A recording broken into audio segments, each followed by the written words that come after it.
नमस्कार, स्वागत है आपका ओम शक्ति टीवी में। पिछले लगभग 20,000 वर्षों से हिंदू धर्म विद्यमान है। हो सकता है कि इससे भी ज्यादा वर्ष हो गए हैं, लेकिन ब्रह्मा से लेकर राम तक लगभग 400 पीढ़ियां बीत चुकी है और भगवान राम का जन्म 5114 ईसा पूर्व हुआ था।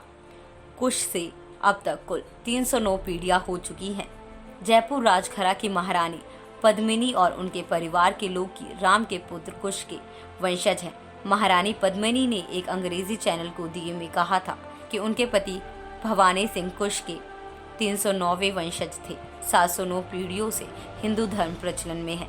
जिस तरह हमें राम के पूर्वजों के बारे में बताया, उसी तरह चंद्रवंशी, अग्निवंशी, ऋषिवंश, पुलत्स्य, पुलह एवं कुत्रवंश, ययाति वंश, गर्ग वंश, चित्रगुप्त वंश आदि अनेक वंशों के भी 700 से ज्यादा पीढ़ियां गुजर चुकी हैं।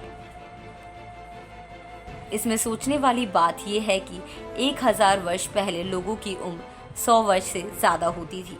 बहुत से लोग हिंदू धर्म को मूर्ति पूजकों, बहुदेववादी, अनेक ईश्वरवादी या सर्वेश्वरवादियों का धर्म मानते थे, जो कि उनके अल्प ज्ञान को प्रदर्शित करता है। वे इस धर्म को विरोधाभासी बहुत सारी किताबों का धर्म भी मानते हैं। वे पुराणों को अप्रमाणिक मानकर इसकी सत्यता पर भी प्रश्न उठाते हैं।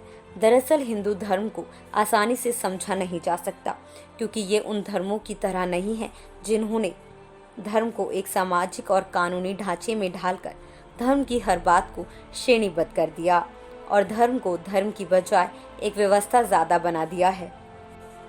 हिंदू धर्म क्या है, यह 4 उदाहरणों से समझ सकते हैं। फिर आप जानेंगे कि हिंदू धर्म की ताकत क्या है। एक जंगल है जिसमें नदी, झील, तालाब, पहाड़ और झरनों के बीच कई तरह के पेड़ पौधे, तरह तरह के फूल, कई प्रजातियों के पशु पक्षी, जीव जंतु आदि अनेक प्रजातियां हैं जो कि भिन्नता और विचित्रता लिए हुए हैं। कई रास्ते हैं, आप किसी भी रास्ते से जाकर किसी भी अन्य रास्ते से जंगल से बाहर निकल सकते हैं। आपको भटकने की पूरी छूट है।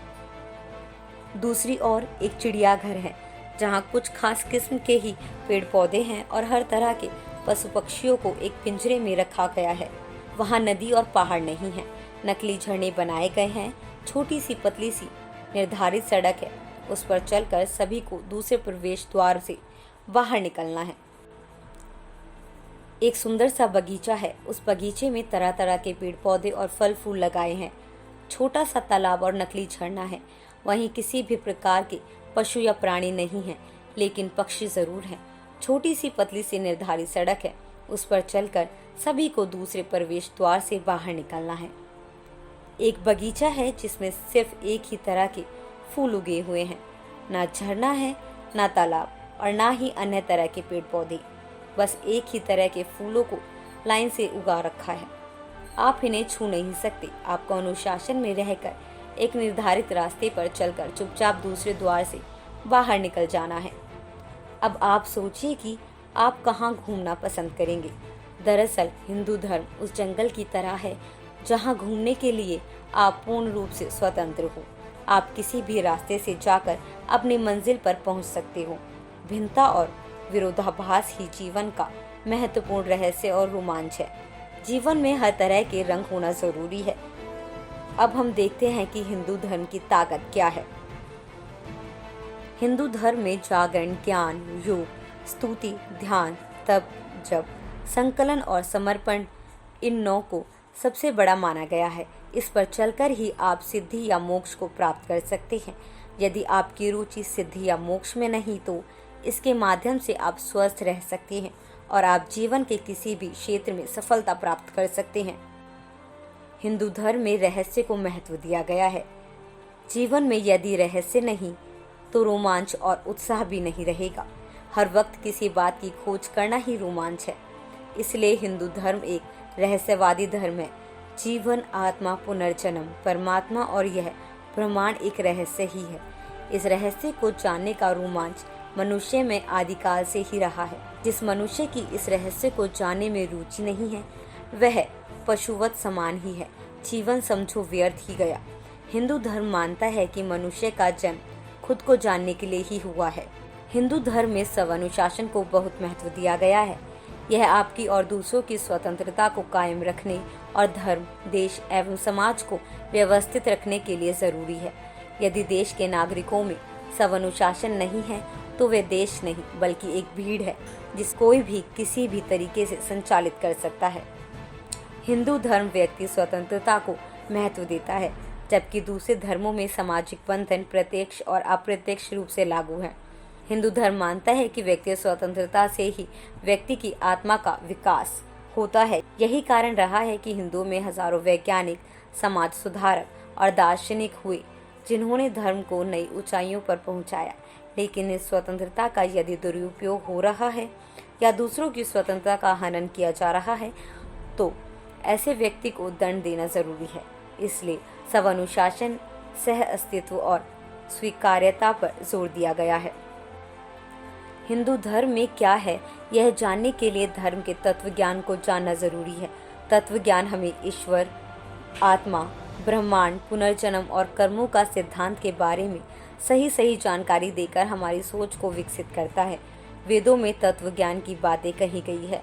वेदों के अलावा उपनिषद और गीता में तत्व ज्ञान को बताया गया है। उक्त 3 ही हिंदू धर्म के धर्म ग्रंथ हैं। तत्व ज्ञान दर्शन का ही एक अंग है। वेद और उपनिषद को पढ़कर ही 6 ऋषियों ने अपना दर्शन गढ़ा है। इसे भारत का षड्दर्शन कहते हैं। ये 6 हैं: न्याय, वैशेषिक, संख्या, योग, मीमांसा और वेदांत। इसके अलावा वेदों के अंग हैं शिक्षा, छंद, व्याकरण, निरुक्त, ज्योतिष और कल्प। इसके अलावा उपवेद हैं ऋग्वेद का आयुर्वेद, यजुर्वेद का धनुर्वेद, सामवेद का गंधर्ववेद और अर्थवेद का स्थापत्य वेद। ये क्रमश चारों वेदों के उपवेद बतलाए गए हैं। उक्त सभी को जान लिया तो हिंदू धर्म को जान लिया समझो। हिंदू धर्म ने मनुष्य की हर हरकत को वैज्ञानिक नियम में बांधा है। यह नियम सभ्य समाज की पहचान है।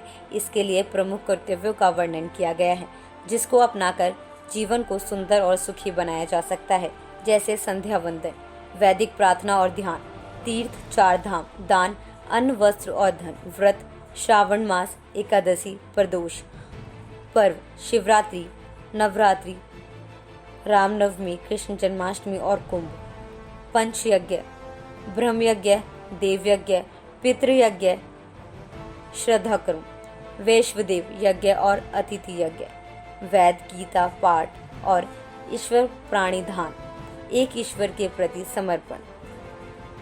उपरोक्त सभी कार्यों से जीवन में एक अनुशासन और समरसता का विकास होता है।